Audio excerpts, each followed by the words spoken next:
안녕하세요. 법무빈센트로의 김정우 변호사입니다. 오늘은 아파트 단지들에 붙어있는 리모델링 주택사업에 관한 현수막이나 광고물에 대해서 과연 입주자 대표회에서 이런 현수막 게시를 승인할 의무가 있는지 말씀드리려고 합니다. 최근에 아파트 재건축에 대한 규제가 상당히 높아지고 있는데요. 그러다 보니까 많은 아파트 단지들이 재건축이 아니라 리모델링 쪽으로 추진하는 단지들이 많이 늘고 있습니다. 재건축은 도시정비법에 따라 추진하고 있는 거고요. 리모델링은 주택법에 따라 추진하고 있는 건데요. 재건축은 전체 건물을 완전히 철거하고 새로 건물을 짓게 되는 것이고요. 반면에 리모델링은 골조들은 남겨둔 채 일부를 수선하거나 보강하는 것으로 수직 중축, 즉 아파트를 위로 늘리는 것을 의미하고요. 또는 수평 중축, 아파트를 옆으로 늘리는 방법을 의미합니다. 이런 방법을 통해서 아파트를 수선하는 것을 의미합니다. 최근에 리모델링을 추진하는 추진위원회 측에서 리모델링의 필요성이라던가 장점들을 알리기 위해서 그 현수막을 아파트 단지 내에 게시를 하는 경우가 많이 있고요. 아마 그래서 입주민분들도 그런 현수막을 많이 보셨을 겁니다. 근데 이런 현수막 설치에 대해서 과연 아파트 입주자 대표회의가 현수막을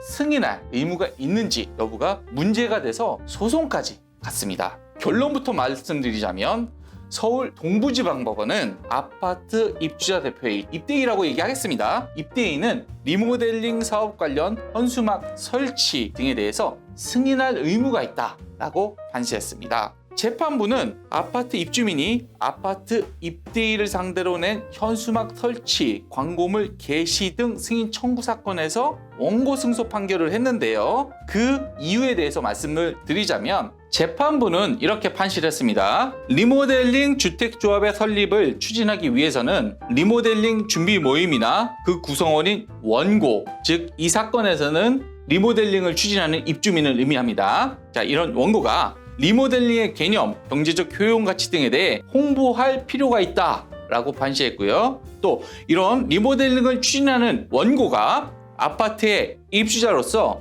입대이에게 현수막, 광고물, 홍보전단지 등의 설치를 위해 입대이에게 광고물 내용을 제출해 승인을 받은 후 각종 게시판에 게시할 수 있고 또 그 승인을 청구할 권리가 있다고 판시했습니다.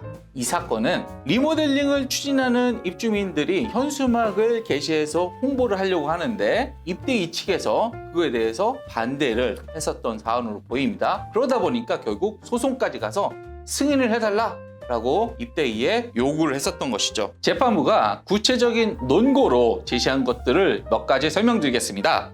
리모델링은 건축물의 노후화를 억제하거나 기능 향상을 위해 중축, 개축, 대수선하는 행위로 구분 소유자들, 즉 아파트 소유자들을 의미합니다. 이들의 주거 수준 향상과 직접적인 관련이 있다라고 판시했고요. 재건축을 대신할 리모델링에 대해서 입주자 등에게 홍보가 필요한 유익한 정보로 보인다. 또한 재건축과 리모델링에 대한 활발한 논의를 촉발시켜 구분 소유자들의 입장에서 어느 방법이 이익이 되는지 진지하게 생각할 수 있는 계기가 되는 점 등을 이유로 정확한 정보 형성을 위해 승인할 의무가 있다라고 판시했습니다. 다만 법률적 다툼은 항상 매 사항마다 이해관계가 좀 다르기 때문에 구체적인 사안에 있어서는 반드시 법률 전문가의 조력을 받으시는 것을 추천드리겠습니다. 리모델링과 관련된 분쟁이 최근에 조금씩 늘고 있는데요. 오늘 영상이 참조가 되시면 좋겠습니다.